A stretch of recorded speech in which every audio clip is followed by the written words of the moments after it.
조용한 저녁, 거실 테이블 위 며느리의 휴대폰이 갑자기 환하게 켜진다. 오늘 밤에도 만날 수 있을까요? 당신 생각만 하면 하루가 길어져요. 박노인의 심장이 멈춘 듯 하더니 곧이어 더 충격적인 메시지가 도착한다. 지금 남편은 집에 있나요? 조심스럽게 답장해 주세요. 발신자 준호. 박노인의 손끝이 떨리며 머릿속이 하얘지는 순간 이럴 수가. 며느리기가 우리 집안을 흔들고 있었단 말인가. 영상 시작하기 전 실제 사연을 바탕으로 각색한 이야기를 전합니다. 구독과 좋아요로 따뜻한 응원 부탁드립니다. 경기도 외곽의 작은 마을, 아침 햇살이 고요한 골목길을 따라 스며들고 있었습니다. 이른 새벽 5시 반, 평생 농사를 지어온 습관 때문인지 박노인은 알람 없이도 정확히 눈을 떴습니다. 65의 나이에도 여전히 꼿꼿한 허리를 세우며 침대에서 일어났죠. 창밖으로 보이는 뒷마당 텃밭이 그의 하루를 시작하게 해주는 원동력이었습니다. 세수를 마치고 낡은 작업복을 입은 박노인은 뒷마당으로 향했습니다. 은퇴한 지 벌써 3년째, 이 작은 텃밭이 그의 유일한 낙이자 자랑이었죠. 30평 남짓한 공간에 고추, 배추, 상추, 토마토까지 빼곡히 심어 놓았습니다. 수십 년간 흙을 만져온 그의 손끝에는 굳은 살이 단단히 자리 잡고 있었고 그 손길 하나하나에는 식물을 향한 애정이 묻어 있었습니다. 올해 고추 농사는 제법 잘 된 것 같구나. 박노인은 빨갛게 익어가는 고추를 바라보며 흐뭇한 미소를 지었습니다. 지난달 심은 배추들도 싱그럽게 자라고 있었고 토마토는 탐스럽게 익어가고 있었죠.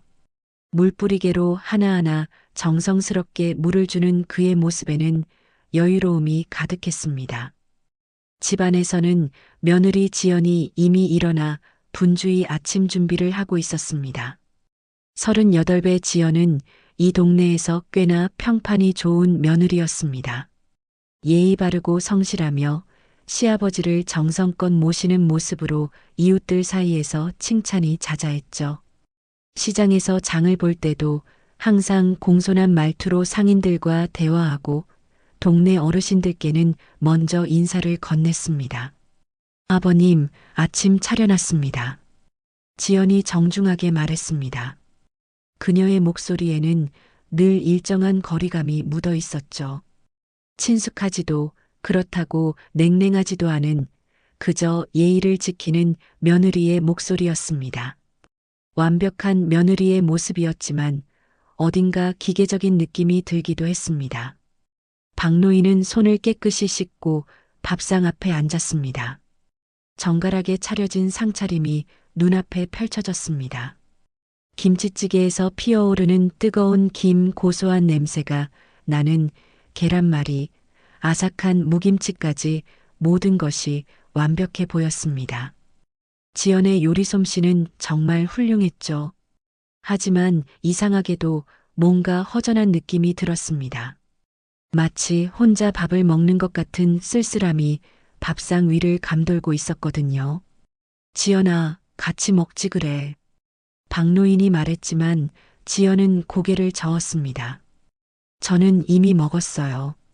천천히 드세요. 지연은 설거지를 하며 대답했습니다. 항상 이런 식이었죠. 함께 밥을 먹는 일이 거의 없었습니다. 민수는 또 일찍 나갔나? 박노인이 물었습니다. 네, 6시에 나갔어요. 요즘 새 프로젝트 때문에 정말 바쁘다고 하더라고요. 지연의 대답은 담담했지만 그녀의 눈빛에는 미묘한 그림자가 스쳤습니다. 체념인지 아니면 다른 감정인지 알 수 없는 복잡한 표정이었죠. 아들 민수는 42살 서울에 있는 중견기업에서 과장으로 일하고 있었습니다. 승진을 위해 밤늦도록 일하는 게 일상이 된 지 벌써 몇 년째였죠. 새벽에 나가서 밤 10시가 넘어서야 집에 돌아오는 일이 대부분이었습니다. 주말에도 골프나 회식으로 집에 있는 시간이 거의 없었고 가족과 함께 보내는 시간은 점점 줄어들고만 있었습니다. 박노인은 속으로 생각했습니다. 요즘 저 집 사람들이 함께 웃는 걸 본 적이 언제였나? 민수는 늘 회사 일에만 매달리고 지연이는 혼자서 모든 걸 감당하고 있구나. 이게 부부 생활인가 싶을 정도로 서로 마주할 시간조차 없어 보이는데. 지연아, 너도 좀 쉬어야 하는데. 혼자서 집안일 다 하고 시아버지까지 모시느라 고생이 많구나. 박노인이 조심스럽게 말을 건넸습니다. 진심으로 며느리를 걱정하는 마음이었죠. 괜찮아요, 아버님. 이제 다 익숙해져서요. 지연은 작은 미소를 지었지만 그 미소마저 어딘가 쓸쓸해 보였습니다. 마치 자신의 처지를 체념하고 받아들인 듯한 표정이었죠. 오후 2시쯤 박노인은 다시 텃밭으로 나갔습니다. 배추에 물을 주고 잡초를 뽑아내는 일은 그에게 명상과도 같았습니다. 이웃집 할머니인 김순덕 씨가 담장 너머로 말을 걸어왔죠. 박서방, 며느리가 참 착하네요. 어제도 우리 집 앞 쓰레기 치워주던데. 그래요? 그 애가 그랬나요? 박노인은 뿌듯해했습니다. 요즘 같은 며느리 어디서 찾겠어요. 부럽습니다, 정말. 김순덕 씨의 칭찬이 이어졌습니다. 그때 건너편 집 앞을 지나가는 지연의 모습이 눈에 들어왔습니다. 평소와는 확연히 다른 모습이었죠. 단정히 화장을 하고 평소 입지 않던 예쁜 분홍색 원피스를 입은 모습이었습니다. 머리도 곱게 말아 올렸고 발걸음에는 어딘가 설렘 같은 게 묻어 있었죠. 어디 나가나 보네. 박노인이 혼잣말처럼 중얼거렸습니다.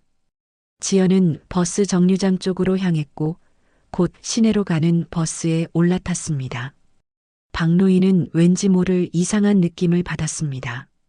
단순히 장보러 나가거나 친구를 만나러 가기에는 너무 정성스럽게 차려입은 모습이었거든요.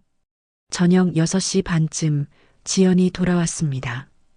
그녀의 얼굴에는 묘한 생기가 돌고 있었습니다. 평소에 차분하고 조금은 우울해 보이던 표정과는 전혀 달랐죠. 뺨이 살짝 홍조를 띠고 있었고 입가에는 작은 미소가 맴돌고 있었습니다. 박노인은 이런 지연의 모습을 본 지 정말 오래되었다는 걸 깨달았습니다. 어디 다녀왔니? 박노인이 자연스럽게 물었습니다. 아, 그냥 오래된 친구 만나고 왔어요. 지연의 대답은 여전히 차분했지만 뭔가 다른 게 있었습니다. 눈빛이 평소보다 반짝이고 있었고 목소리에도 미묘한 떨림이 섞여 있었거든요. 그래, 좋은 시간 보냈나 보네. 박노인이 미소 지으며 말했습니다. 네, 오랜만에 만나니까 좋더라고요. 지연이 대답했지만 그녀의 시선은 어딘가 다른 곳을 향하고 있었습니다. 그날 밤 박노인은 잠자리에 들었지만 쉽게 잠들지 못했습니다. 뭔가 변화의 조짐들이 느껴졌지만 그것이 좋은 것인지 나쁜 것인지 판단하기 어려웠죠. 오랫동안 침묵 속에 잠겨있던 집안에 작은 변화가 일어나고 있는 것 같았습니다. 지연의 밝아진 표정이 단순히 친구를 만나서 기분이 좋아진 것일까요? 아니면 다른 이유가 있는 것일까요? 며칠이 지났지만 박노인의 마음속에는 여전히 의문이 남아 있었습니다. 지연의 변화된 모습이 자꾸만 머릿속을 맴돌았거든요. 그동안 늘 차분하고 조금은 우울해 보이던 며느리가 갑자기 생기를 되찾은 모습이 신경 쓰였습니다.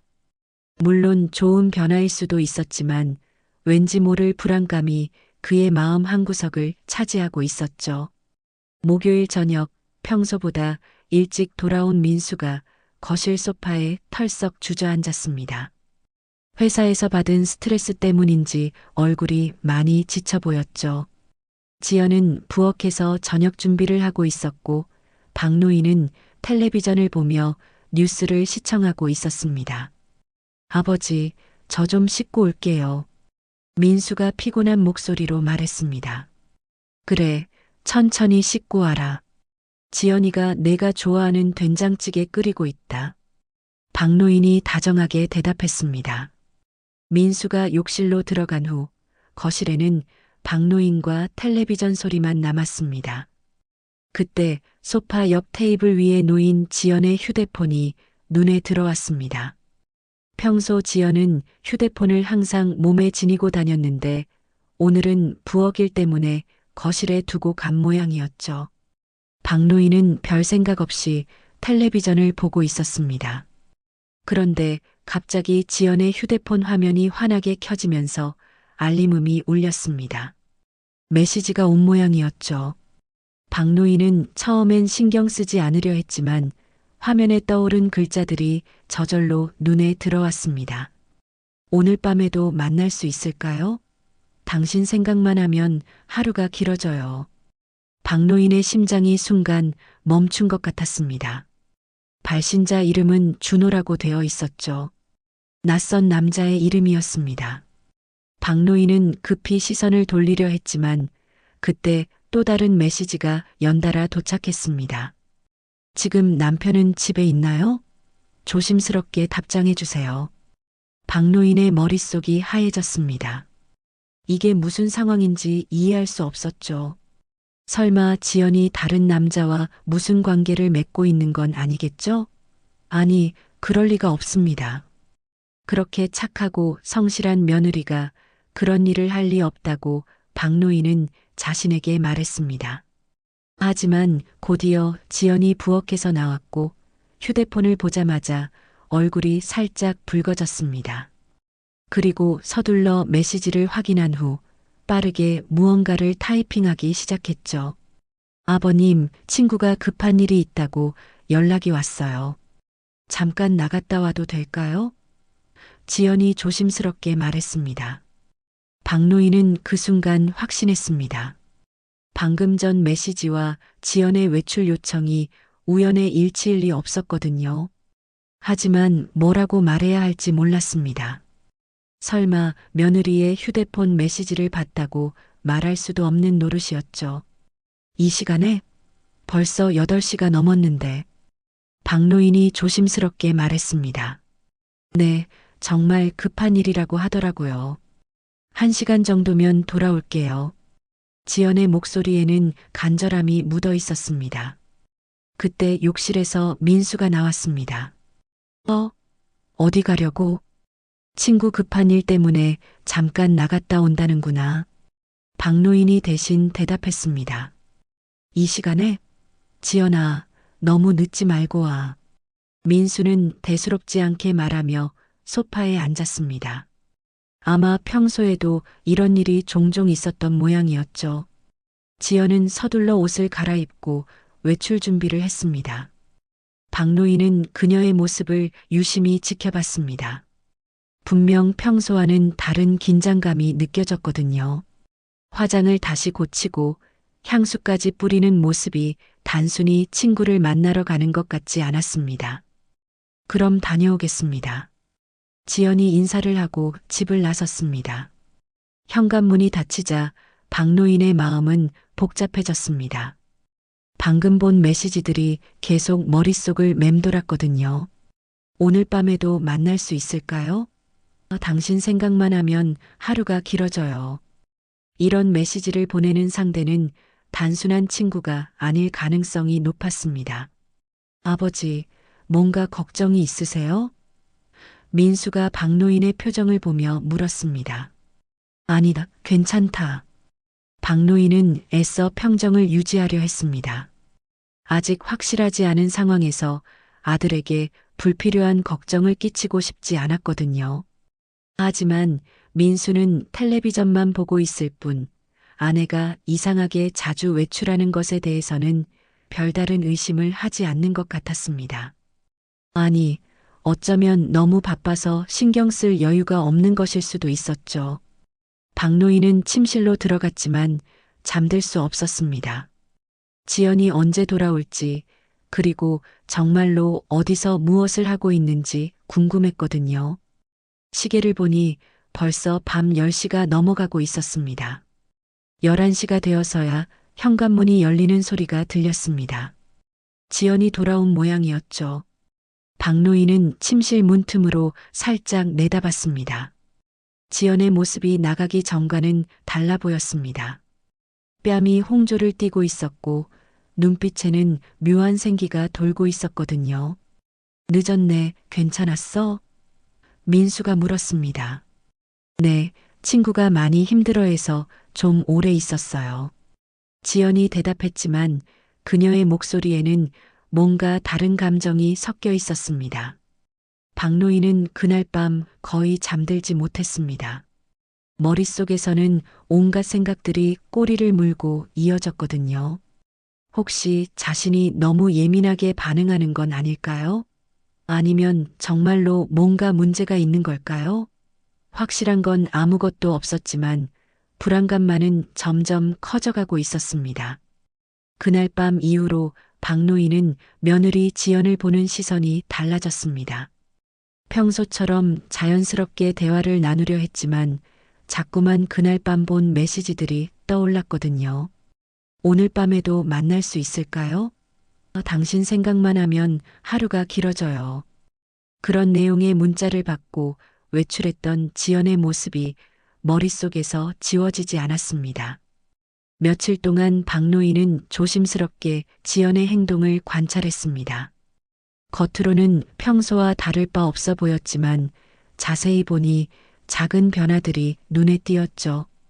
예전보다 화장을 자주 고치는 모습, 휴대폰을 더욱 소중히 다루는 모습, 그리고 가끔씩 멍하니 어딘가를 바라보며 미소 짓는 모습들이 이상했습니다.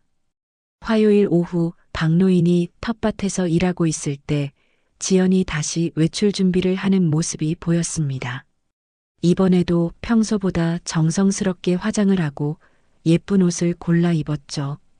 분홍색 블라우스에 검은색 치마, 그리고 평소 신지 않던 구두까지 신었습니다. 아버님, 잠깐 나갔다 올게요. 지연이 인사를 했습니다. 또 친구 만나러 가니? 박노인이 물었습니다. 네, 오랜만에 만나기로 했거든요. 지연의 대답은 담담했지만 그녀의 눈빛에는 설렘 같은 것이 스쳐 지나갔습니다. 박노인은 순간적으로 결심했습니다. 이번에는 지연이 정말 어디로 가는지 확인해 보기로 했죠. 물론 며느리를 미행한다는 게 옳지 않다는 걸 알고 있었지만 이상한 예감을 떨쳐버릴 수 없었거든요. 지연이 집을 나선 지 10분 정도 후 박노인도 조용히 집을 나섰습니다. 평소 산책을 자주 하던 터라 이웃들이 수상하게 여기지는 않을 것 같았죠. 지연은 버스 정류장에서 시내로 향하는 버스를 탔고 박노인도 조심스럽게 다음 버스에 올랐습니다. 시내 중심가에서 내린 지연은 큰 길을 벗어나 골목길로 들어갔습니다. 박노인은 적당한 거리를 두고 뒤따랐죠. 지연의 발걸음에는 확실한 목적지가 있는 것 같았습니다. 마치 그 길을 여러 번 걸어본 것처럼 주저함 없이 걸어갔거든요. 10분쯤 걸은 후 지연은 작은 골목 안에 있는 아담한 카페 앞에서 멈춰 섰습니다. 달빛 카페라는 이름의 조용한 곳이었죠. 박노인은 길 건너편 가로수 뒤에 숨어서 조심스럽게 지켜봤습니다. 잠시 후 한 남자가 카페로 들어가는 모습이 보였습니다. 30대 후반쯤으로 보이는 키 큰 남자였죠. 정장을 말끔하게 차려입고 손에는 작은 꽃다발까지 들고 있었습니다. 박노인의 심장이 빠르게 뛰기 시작했습니다. 지연도 곧 카페 안으로 들어갔습니다. 박노인은 카페 창가 쪽으로 조심스럽게 다가갔죠. 다행히 창가에 화분들이 있어서 완전히 노출되지는 않았습니다. 그리고 그가 본 장면은 충격적이었습니다. 창가 자리에 앉은 지연과 그 남자가 마주보며 이야기를 나누고 있었던 겁니다. 지연의 표정은 박노인이 지금까지 본 적 없을 만큼 밝고 행복해 보였죠. 눈빛은 반짝이고 있었고 입가에는 수줍은 미소가 끊이지 않았습니다. 평소 집에서 보던 차분하고 조금은 우울해 보이던 모습과는 완전히 달랐거든요. 남자도 지연을 바라보는 눈빛이 예사롭지 않았습니다. 깊은 애정이 담긴 시선으로 지연을 바라보고 있었고 가끔씩 그녀의 손을 살짝 잡기도 했죠. 박노인은 그 순간 모든 것을 이해했습니다. 이건 단순한 친구 사이가 아니었던 겁니다. 당신과 있을 때만 제가 정말 살아있는 것 같아요. 창문이 조금 열려 있어서 지연의 목소리가 희미하게 들렸습니다. 나도 마찬가지야. 하루하루가 당신을 만나기 위해 존재하는 것 같아. 남자의 대답도 들렸죠. 박노인은 다리에 힘이 빠지는 것을 느꼈습니다. 이건 확실히 불륜이었습니다.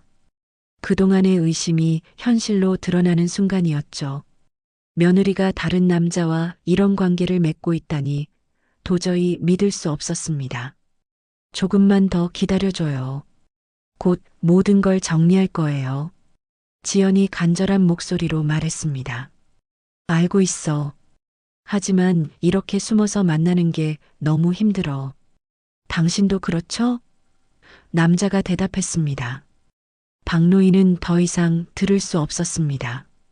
가슴이 답답하고 머리가 어지러웠거든요. 그는 조용히 그 자리를 떠났습니다.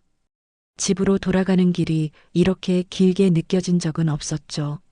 집에 돌아온 박노인은 거실 소파에 털썩 주저앉았습니다.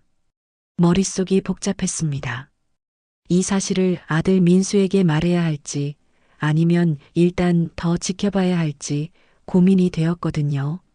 하지만 분명한 건 이 상황을 그냥 두고 볼 수는 없다는 것이었습니다. 저녁 무렵 지연이 돌아왔습니다. 평소보다 훨씬 밝은 표정이었죠. 그녀는 부엌으로 가서 저녁 준비를 시작했고 콧노래까지 흥얼거렸습니다. 박노인은 그런 지연을 보며 복잡한 감정에 휩싸였습니다. 오늘 기분이 좋아 보이네. 박노인이 조심스럽게 말했습니다.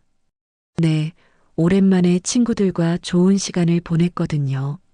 지연이 대답했지만 박노인에게는 그 모든 말이 거짓말로 들렸습니다. 그날 밤 민수가 돌아왔을 때 박노인은 평소와 다름없이 행동하려 노력했습니다. 하지만 식사 시간 내내 지연과 민수를 번갈아 보며 마음이 무거웠죠. 이 부부는 정말 서로에 대해 아무것도 모르고 있는 것 같았습니다. 민수는 여전히 회사 이야기만 하고 있었고 지연은 조용히 밥을 먹으며 가끔씩 딴 생각에 빠진 듯한 표정을 짓고 있었습니다. 박노인은 이 평화로워 보이는 저녁 식사 시간이 곧 깨질 수도 있다는 생각에 가슴이 먹먹해졌습니다. 카페에서 목격한 충격적인 장면 이후 박노인의 일상은 완전히 바뀌었습니다. 매일 아침 텃밭에서 일하면서도 마음은 복잡하기만 했죠. 며느리 지연을 어떻게 대해야 할지, 아들 민수에게는 언제 이 사실을 알려야 할지 끊임없이 고민했습니다. 하지만 무엇보다 힘든 건 평소처럼 자연스럽게 행동해야 한다는 것이었습니다. 목요일 아침, 박노인은 평소보다 일찍 일어나 텃밭으로 나갔습니다. 고추를 따면서도 머릿속은 온통 며칠 전 본 장면들로 가득했죠. 지연과 그 남자가 서로를 바라보던 눈빛, 손을 잡고 있던 모습, 그리고 들렸던 대화 내용들이 계속 떠올랐습니다. 아버님, 아침 드세요. 지연이 부엌에서 나와 정중하게 말했습니다. 박노인은 지연을 바라봤습니다. 평소와 다름없어 보이는 그녀의 모습이 오히려 더 이상하게 느껴졌죠. 어떻게 저렇게 태어날 수 있을까요? 남편과 시아버지를 속이면서도 아무렇지 않은 듯 행동할 수 있다는 게 믿어지지 않았습니다. 지연아, 박노인이 조심스럽게 말을 꺼냈습니다. 네, 아버님. 지연이 고개를 돌렸습니다. 요즘 자주 외출하는 것 같은데 무슨 일 있니? 박노인의 목소리에는 미묘한 긴장감이 실려 있었습니다. 지연의 눈빛이 순간 흔들렸습니다. 하지만 곧 평정을 되찾으며 대답했죠. 아, 그냥 오랜만에 연락이 닿은 친구들과 만나고 있어요. 아버님, 혹시 제가 너무 자주 나가는 것 같나요? 아니다. 그런 게 아니라 그냥 궁금해서 물어본 거야. 박노인은 더 이상 추궁할 수 없었습니다. 아직 확실한 증거를 잡은 것도 아니었고 무엇보다 지연이 스스로 말하기를 기다리고 싶었거든요. 하지만 지연의 반응에서 박노인은 확신을 얻었습니다. 분명 뭔가 숨기고 있는 게 있었어요. 평소라면 자연스럽게 대답했을 텐데 눈빛이 흔들리고 목소리에 떨림이 있었거든요. 친구들과 만나는 건 좋은 일이지. 너도 스트레스 해소하고. 박노인이 애써 자연스럽게 말했습니다. 감사해요, 아버님. 이해해 주셔서. 지연이 안도의 표정을 지었지만 그 미소는 어딘가 어색해 보였습니다. 점심시간이 되자 박노인은 다시 한번 지연을 떠보기로 했습니다. 이번에는 좀 더 직접적으로 접근해 보고 싶었거든요. 지연아, 혹시 요즘 힘든 일 없니? 박노인이 물었습니다. 힘든 일요? 별로 없는데요. 왜 그러세요? 지연이 의아한 표정을 지었습니다. 민수가 너무 바빠서 너 혼자 모든 걸 감당하느라 힘들 것 같아서 말이야. 결혼 생활이 쉽지 않잖니. 박노인의 말에는 깊은 의미가 담겨 있었습니다. 지연의 표정이 순간 어두워졌습니다. 아, 그런 건 괜찮아요. 원래 혼자 하는 일이 많아서 익숙해요. 하지만 부부는 함께 해야 하는 거 아니겠니? 민수가 너무 일에만 매달리는 것 같아서 걱정이 되는구나. 박노인이 계속 말했습니다. 그때 지연의 눈에 눈물이 맺히는 것을 박노인이 봤습니다. 순간 당황한 지연이 급히 눈을 닦으며 말했죠. 아버님, 저 괜찮아요. 정말 괜찮습니다. 하지만 그녀의 목소리는 떨리고 있었습니다. 박노인은 지연의 반응을 보며 복잡한 감정에 휩싸였습니다. 분명 지연도 현재 상황에서 고통받고 있다는 걸 알 수 있었거든요. 하지만 그렇다고 해서 불륜을 정당화할 수는 없었습니다. 지연아, 뭔가 말하고 싶은 게 있으면 언제든 말해도 된다. 나는 네 편이니까. 박노인이 따뜻하게 말했습니다. 지연은 잠시 망설이는 듯 했습니다. 마치 무엇인가 털어놓고 싶어 하는 것 같았죠. 하지만 결국 고개를 저으며 말했습니다. 고마워요, 아버님. 하지만 정말 괜찮아요. 제가 너무 예민했나 봐요. 그날 오후 지연이 또다시 외출 준비를 하는 모습을 박노인이 봤습니다. 이번에는 따라가지 않기로 했죠. 대신 민수가 일찍 돌아올 때까지 기다렸습니다. 저녁 6시쯤 민수가 돌아왔습니다. 평소보다 일찍 온 편이었죠. 아버지, 지연이는 어디 갔어요? 민수가 물었습니다. 친구 만나러 갔다고 하더라. 박노인이 대답했습니다. 또요? 요즘 정말 자주 나가네. 민수가 의아한 표정을 지었습니다. 박노인은 이때다 싶어서 조심스럽게 말을 꺼냈습니다. 민수야, 너 혹시 지연이와 요즘 대화 많이 하니? 대화요? 글쎄요, 워낙 바빠서 집에 있는 시간이 별로 없어요. 왜 그러세요? 민수가 반문했습니다. 아니다. 그냥 부부끼리 대화가 중요하다고 생각해서 말이야. 지연이가 요즘 좀 외로워 보이더라고. 박노인이 신중하게 말했습니다. 민수는 잠시 생각에 잠겼습니다. 그런가요? 저는 잘 모르겠는데. 지연이가 뭐라고 했나요? 직접 말하지는 않았지만 표정을 보면 알 수 있지 않겠니? 결혼한 여자가 남편과 대화할 시간도 없으면 어떻겠어. 박노인의 말에는 경고의 의미가 담겨 있었습니다. 아, 제가 너무 바빴나 보네요. 앞으로 좀 더 신경 써야겠어요. 민수가 고개를 끄덕였지만 그의 반응은 여전히 대수롭지 않아 보였습니다. 박노인은 답답했습니다. 아들이 현재 상황의 심각성을 전혀 모르고 있다는 게 안타까웠거든요. 하지만 직접적으로 말할 수도 없는 노릇이었습니다. 밤 10시가 넘어서야 지연이 돌아왔습니다. 평소보다 늦은 시간이었죠. 그녀의 얼굴에는 여전히 묘한 생기가 돌고 있었고 뺨도 살짝 홍조를 띠고 있었습니다. 늦었네. 괜찮았어? 민수가 물었습니다. 네, 친구들과 이야기하다 보니 시간 가는 줄 몰랐어요. 지연이 대답했지만 박노인에게는 그 모든 말이 거짓으로 들렸습니다. 그날 밤 박노인은 잠자리에서 오랫동안 생각했습니다.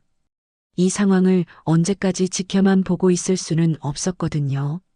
조만간 결정적인 순간이 올 것 같았고 그때까지 마음의 준비를 해둬야 했습니다. 박노인이 그토록 걱정했던 순간이 예상보다 빨리 찾아왔습니다. 민수의 생일이었던 토요일, 온 가족이 모이는 날이었죠. 큰형 민철과 그의 아내, 그리고 초등학생인 조카 수진까지 모두 모여서 생일상을 차렸습니다. 오랜만에 온 가족이 한자리에 모인 따뜻한 저녁이 될 줄 알았는데 그날이 이 집안에 씻을 수 없는 상처를 남기게 될 줄은 아무도 몰랐습니다. 민수야, 생일 축하한다. 형 민철이 술잔을 들며 말했습니다. 고마워, 형. 오랜만에 다 같이 모이니까 좋네. 민수도 기분 좋은 표정으로 대답했습니다. 박노인은 가족들의 웃음소리를 들으며 마음이 복잡했습니다. 며칠 전부터 알고 있던 지연의 비밀 때문에 마음 편히 웃을 수가 없었거든요. 지연은 평소처럼 부지런히 음식을 나르며 가족들을 챙기고 있었지만 박노인의 눈에는 그 모든 행동이 연기처럼 보였습니다. 고모, 정말 요리 잘하세요. 저도 나중에 고모처럼 요리 배우고 싶어요. 조카 수진이 밝게 말했습니다. 고마워, 수진아. 언제든지 가르쳐 줄게. 지연이 미소 지으며 대답했습니다. 가족들은 담소를 나누며 즐거운 시간을 보내고 있었습니다. 민철은 회사 생활 이야기를 하고 있었고 수진은 학교에서 있었던 재미있는 일들을 들려주고 있었죠. 평화로운 가족 모임의 전형적인 모습이었습니다. 그때 지연의 휴대폰이 거실 테이블 위에서 진동을 내며 울렸습니다. 메시지가 온 모양이었죠. 지연은 부엌에서 설거지를 하고 있어서 휴대폰 소리를 듣지 못했습니다. 고모, 휴대폰 울려요. 수진이 큰 소리로 말했습니다. 아, 괜찮아. 나중에 확인할게. 지연이 부엌에서 대답했습니다. 하지만 호기심 많은 초등학생 수진은 장난스럽게 휴대폰을 집어들었습니다. 고모, 급한 일일 수도 있잖아요. 그리고 무심코 화면을 보게 되었죠. 박노인은 그 순간 심장이 멈추는 것 같았습니다. 수진의 얼굴이 점점 놀라움으로 변해가는 것을 봤거든요. 수진이 휴대폰을 보며 당황한 표정을 지었습니다. 수진아, 그거 내려놔라. 남의 휴대폰 함부로 보는 게 아니야. 민철이 딸을 나무랐습니다. 하지만 수진은 이미 화면에 떠 있는 메시지를 읽어버렸습니다. 초등학생이라 해도 그 내용의 의미는 어느 정도 이해할 수 있었거든요. 그리고 뭔가 이상하다는 걸 직감했죠. 아빠, 이게... 수진이 떨리는 목소리로 말하려다가 멈췄습니다. 수진아, 왜 그래? 민수가 조카의 이상한 반응을 보며 물었습니다. 수진은 당황한 채로 휴대폰을 테이블에 내려놓았습니다. 하지만 호기심을 참지 못하고 소리내어 읽어버렸습니다. 오늘 밤에도 내 품에 안겨줘. 남편 모르게 조심해서 나와. 순간 방안이 정적에 휩싸였습니다. 수진도 자신이 뭔가 큰일을 저질렀다는 걸 깨달았지만 정확히 무슨 의미인지는 완전히 이해하지 못했죠. 민수의 얼굴이 순간 굳어졌습니다. 그리고 천천히 휴대폰을 집어들었죠. 화면을 자세히 들여다보던 민수의 표정이 점점 일그러졌습니다. 이게 뭐야? 민수의 목소리가 떨렸습니다. 수지는 무서워하며 아버지 뒤에 숨었습니다. 초등학생인 그녀에게는 갑자기 어른들이 화를 내는 상황이 두려웠거든요. 그때 지연이 부엌에서 나왔습니다. 왜 그래요? 무슨 일이? 지연은 민수가 자신의 휴대폰을 들고 있는 모습을 보고 얼굴이 새파랗게 질렸습니다. 순간 모든 것을 깨달은 거죠. 지연아, 이게 뭐야? 대체 이게 뭐야? 민수가 휴대폰을 흔들며 소리쳤습니다. 민철과 그의 아내까지 모두 상황을 파악하지 못한 채 어리둥절한 표정을 지었죠. 박노인만이 이 상황이 어떻게 될지 알고 있었습니다. 수진아, 너는 방에 들어가 있어. 민철이 딸을 다른 방으로 보냈습니다. 아이가 볼 상황이 아니었거든요. 민수야, 진정해. 무슨 일인지 먼저 들어보자. 형 민철이 동생을 말렸습니다. 하지만 민수는 이미 이성을 잃은 상태였습니다. 형, 이것 좀 봐요. 내 아내가 다른 남자와 이런 메시지를 주고받고 있었어요. 민철이 휴대폰을 받아 화면을 보더니 표정이 심각해졌습니다. 이게 정말인가? 지연은 그 자리에 선 채로 몸을 떨고 있었습니다. 더 이상 숨길 수 없다는 걸 알았거든요. 지연아, 설명해봐. 이게 대체 무슨 일이야? 박노인이 조용하지만 단호한 목소리로 말했습니다. 죄송해요. 정말 죄송해요. 지연이 눈물을 흘리며 무릎을 꿇었습니다. 죄송하다고? 죄송하다고 해서 될 일이야? 민수가 분노에 차서 소리쳤습니다. 너 정말 바람 피운 거야? 정말? 잘못했어요. 저도 어쩔 수 없었어요. 지연이 흐느끼며 말했습니다. 어쩔 수 없었다고? 무슨 소리야 그게? 민수의 목소리가 점점 커졌습니다. 민철의 아내가 급히 수진의 방으로 가서 문을 닫았습니다.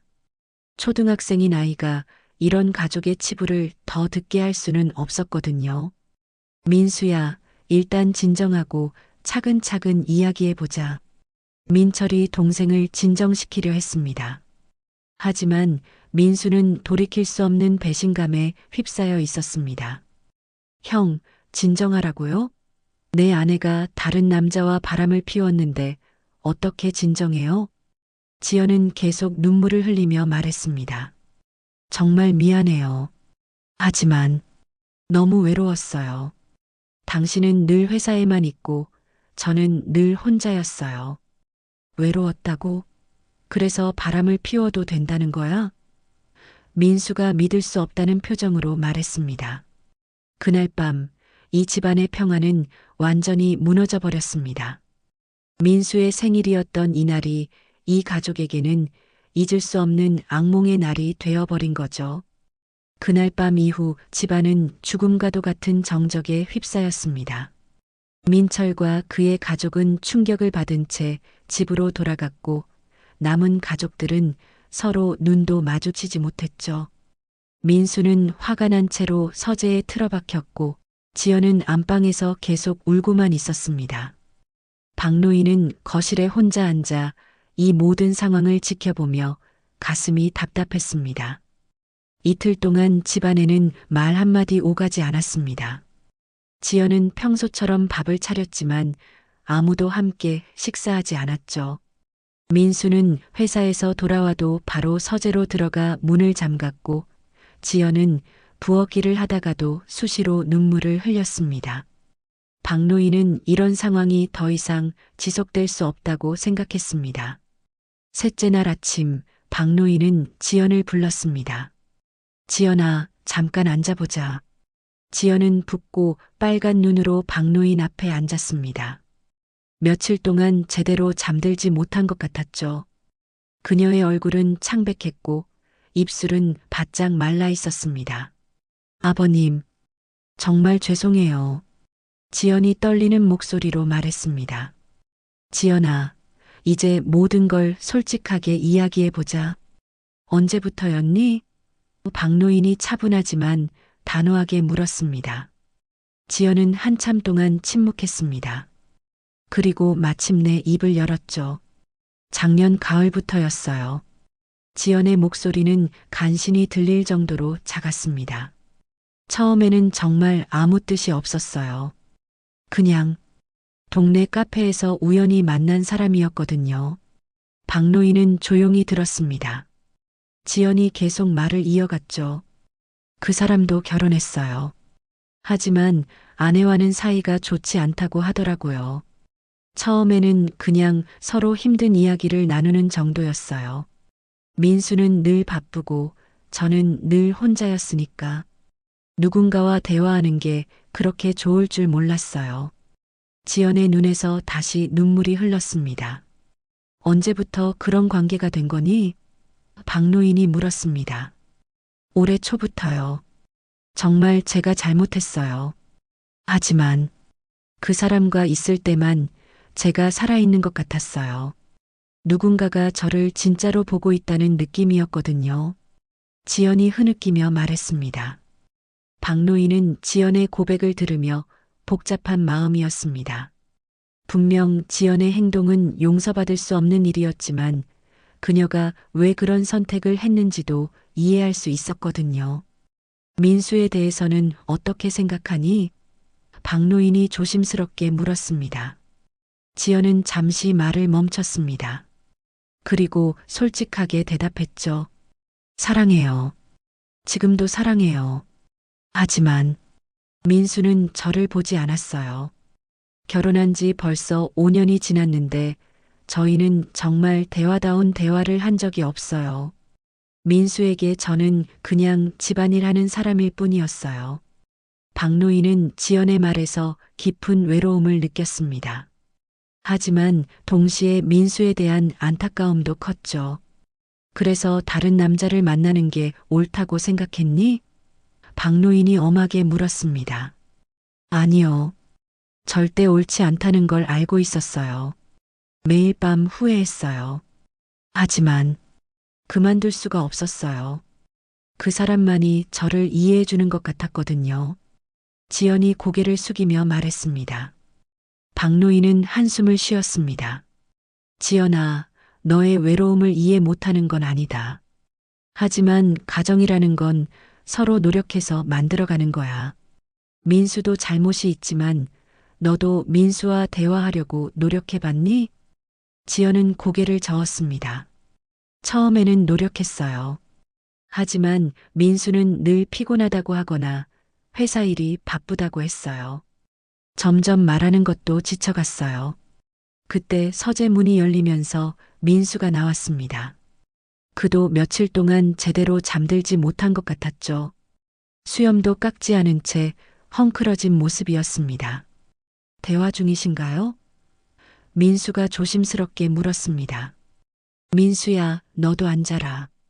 이제 셋이서 제대로 이야기해보자. 박노인이 말했습니다. 민수는 망설이다가 지연과 떨어진 자리에 앉았습니다. 두 사람 사이에는 보이지 않는 벽이 있는 것 같았죠. 민수야, 지연이 이야기를 들어봤다. 너도 할 말이 있을 거다. 박노인이 말했습니다. 민수는 지연을 바라보며 말했습니다. 지연아, 정말 모르겠어. 어떻게 이럴 수가 있어? 내가 뭘 그렇게 잘못했길래? 당신이 저를 사람 취급하지 않았어요. 지연이 갑자기 목소리를 높였습니다. 언제 저와 진짜 대화해 본 적이 있어요? 제 고민을 들어본 적이 있나요? 그게 바람 피울 이유가 돼? 민수도 화를 내며 말했습니다. 아니에요. 하지만 저도 사람이에요. 외롭고 힘들 때 기댈 곳이 필요했어요. 지연이 울먹이며 대답했습니다. 박노인은 두 사람의 대화를 듣고 있었습니다. 이 부부는 정말로 서로에 대해 아무것도 몰랐다는 걸 깨달았죠. 민수야, 솔직히 말해봐. 너는 지연이와 언제 마지막으로 진심으로 대화했니? 박노인이 물었습니다. 민수는 잠시 생각하더니 고개를 숙였습니다. 잘 기억이 안 나요. 지연아, 너는 민수에게 외롭다고, 힘들다고 직접 말해본 적이 있니? 지연도 고개를 저었습니다. 처음에는 말했어요. 하지만 민수가 반응이 없으니까 포기했어요. 박노인은 두 사람을 번갈아 보며 말했습니다. 너희 둘 다 잘못했다. 지연아, 너의 분류는 절대 정당화될 수 없어. 하지만 민수야, 너도 남편으로서 아내를 제대로 돌보지 못했다. 두 사람 모두 고개를 숙였습니다. 이제 선택해야 한다. 이 관계를 끝낼 건지 아니면 다시 시작할 건지. 박노인이 엄숙하게 말했습니다. 민수가 먼저 입을 열었습니다. 아버지, 저는 지연이 잘못을 용서할 수 있을지 모르겠어요. 하지만 제 잘못도 크다는 걸 인정해요. 지연도 눈물을 흘리며 말했습니다. 저는 다시 돌아가고 싶어요. 그 사람과는 완전히 끝낼게요. 다시 한 번만 기회를 주세요. 박노인은 두 사람을 바라보며 조용히 말했습니다. 가정은 한 번 무너지면 다시 세우기 어렵다. 하지만 불가능하지는 않아. 서로 진심으로 노력한다면 말이야. 박노인의 중재로 이루어진 대화 이후 집안 분위기는 조금씩 변화하기 시작했습니다. 하지만 여전히 민수와 지연 사이에는 깊은 골이 패여 있었죠. 말은 주고받았지만 진정한 화해에는 아직 멀어 보였습니다. 박노인은 이 두 사람이 진짜 마음을 터놓고 이야기할 시간이 필요하다고 생각했습니다. 일주일이 지난 어느 저녁 박노인은 외출한다며 집을 나섰습니다. 사실은 민수와 지연이 단둘이 남아 진솔한 대화를 나눌 수 있도록 자리를 비워준 것이었죠. 두 사람이 혼자 남겨진 거실에는 무거운 침묵이 흘렀습니다. 민수는 소파에 앉아 텔레비전을 보는 척했지만 실제로는 아무것도 보이지 않았습니다. 지연은 부엌에서 설거지를 하며 수시로 거실을 힐끗 바라봤죠. 둘 다 무엇인가 말하고 싶었지만 어떻게 시작해야 할지 모르겠다는 표정이었습니다. 1시간쯤 지났을까요? 결국 민수가 먼저 입을 열었습니다. 지연아. 민수의 목소리는 평소보다 낮고 조심스러웠습니다. 네. 지연이 부엌에서 대답했습니다. 여기 와서 앉자. 우리 제대로 이야기해보자. 민수가 말했습니다. 지연은 손을 닦고 조심스럽게 거실로 나왔습니다. 소파 끝자리에 앉은 그녀의 모습은 어딘가 작아 보였죠. 지연아, 나는 민수가 말을 시작했다가 멈췄습니다. 할 말이 너무 많았지만 어디서부터 시작해야 할지 막막했거든요. 먼저 말할게요. 지연이 조용히 말했습니다. 정말 미안해요. 변명의 여지 없이 제가 잘못했어요. 민수는 지연을 바라봤습니다. 그녀의 눈에는 진심 어린 후회가 담겨 있었죠. 하지만 당신도 알아줬으면 해요. 제가 얼마나 외로웠는지. 지연의 목소리가 떨렸습니다. 결혼하고 나서 당신과 진짜 대화를 나눈 게 언제였는지 기억나요? 민수는 대답할 수 없었습니다. 정말로 기억이 나지 않았거든요. 저는 매일 당신을 기다렸어요. 회사에서 힘든 일이 있으면 위로해주고 싶었고, 제게 있었던 일들도 나누고 싶었어요. 하지만 당신은 늘 피곤하다고 했죠. 지연이 계속 말했습니다. 나도 힘들었어. 민수가 겨우 입을 열었습니다. 회사에서 승진하려면 밤늦게까지 일해야 했고, 집에 오면 정말 아무것도 하기 싫었어. 너와 대화할 여유가 없었던 것 같아. 그럼 저는 어떻게 해야 했을까요? 지연의 눈에서 눈물이 흘렀습니다. 저도 사람이에요. 누군가와 마음을 나누고 싶었어요. 민수는 잠시 침묵했습니다. 그리고 솔직하게 말했죠. 지연아, 솔직히 말하면 나는 내 잘못을 완전히 용서할 수는 없을 것 같아. 다른 남자와 그런 관계를 맺었다는 게 너무 충격이고 아파. 생각만 해도 미칠 것 같아. 지연은 고개를 숙였습니다. 하지만 동시에 내 잘못도 크다는 걸 인정해. 남편으로서 너를 제대로 사랑하지 못했어. 내 외로움을 몰라줬고 관심도 주지 않았어. 민수의 목소리에 진심이 담겨 있었습니다. 지연이 고개를 들어 민수를 바라봤습니다. 그럼 우리 어떻게 해야 할까요? 민수는 한참 생각하더니 말했습니다. 나는 다시 시작하고 싶어. 하지만 조건이 있어. 무슨 조건이요? 지연이 물었습니다. 첫째, 그 남자와는 완전히 끝내야 해. 연락도, 만남도 모든 걸 끝내야 해. 민수가 단호하게 말했습니다. 당연해요. 이미 끝냈어요. 지연이 고개를 끄덕였습니다.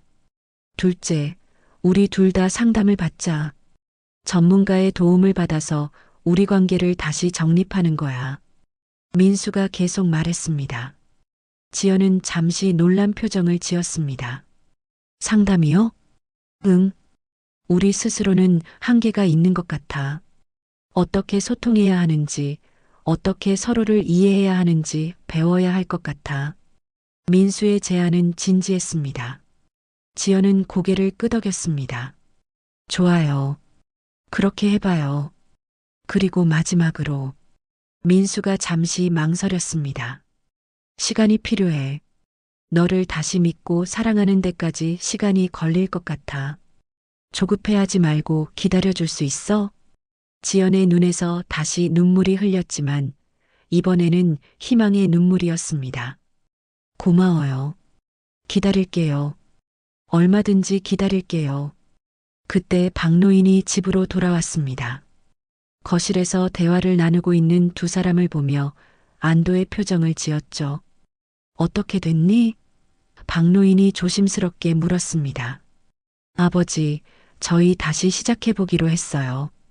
민수가 말했습니다. 상담도 받고 천천히 관계를 회복해 나가기로 했어요. 지연도 덧붙였습니다. 박노인은 두 사람을 번갈아 보며 미소 지었습니다. 잘했다. 가정이라는 건 하루아침에 만들어지는 게 아니야. 서로의 잘못을 직면하고 인정하는 것에서 시작되는 거지. 아버님, 정말 감사해요. 아버님이 아니었다면 저희는 영원히 헤어졌을 거예요. 지연이 진심으로 말했습니다.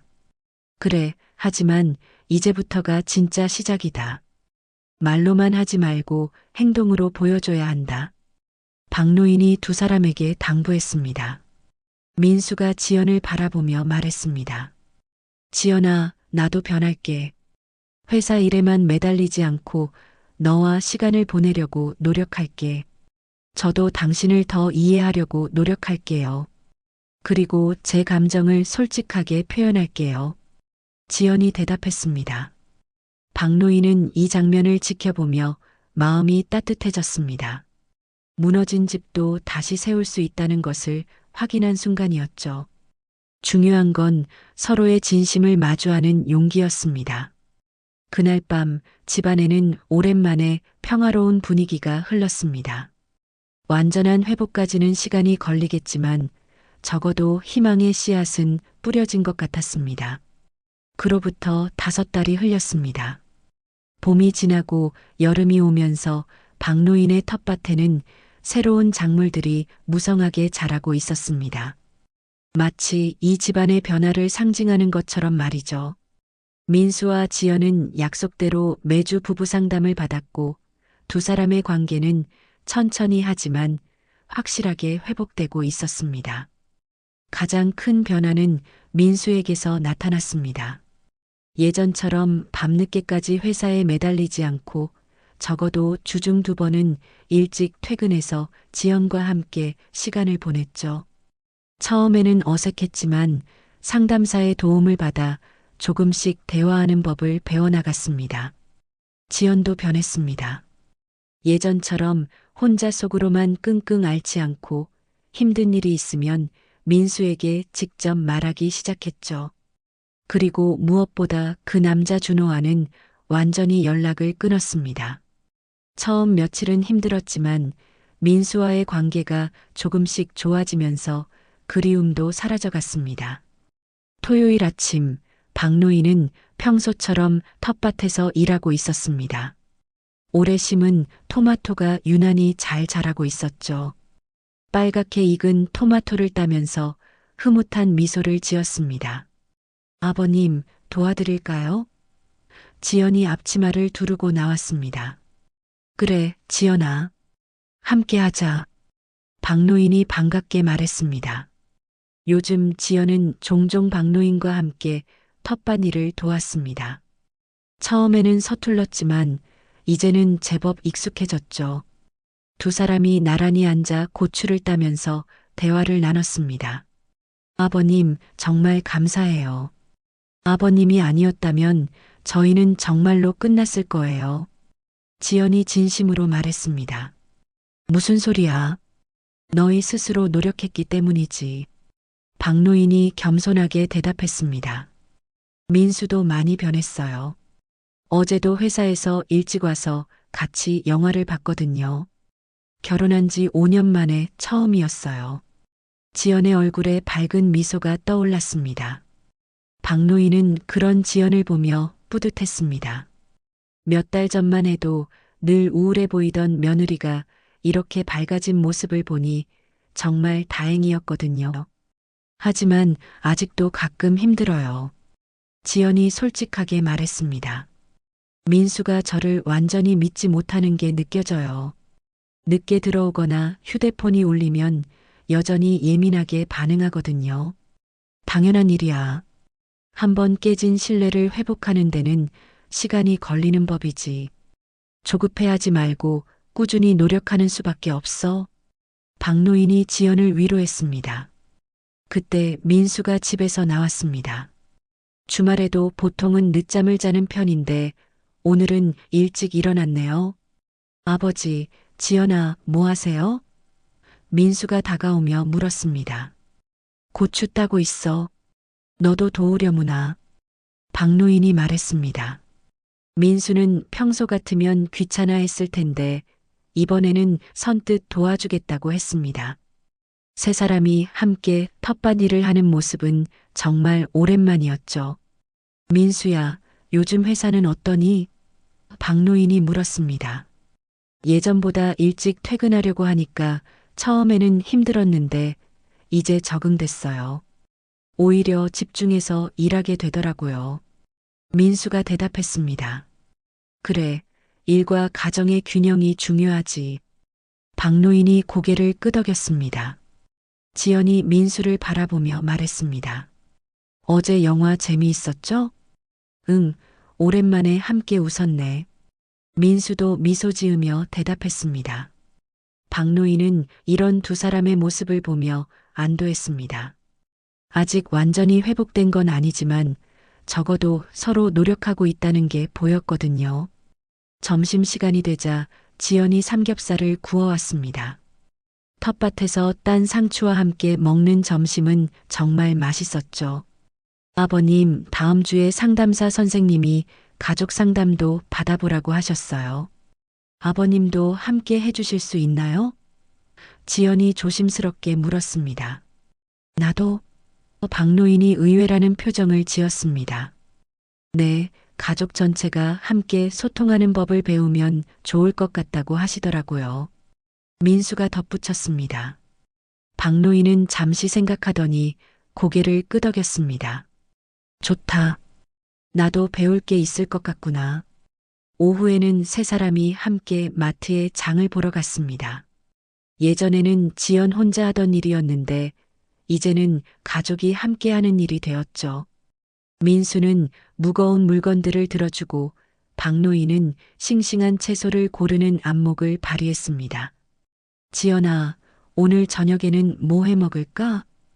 민수가 물었습니다. 김치찌개 어때요? 아버님이 좋아하시는. 지연이 대답했습니다. 좋지.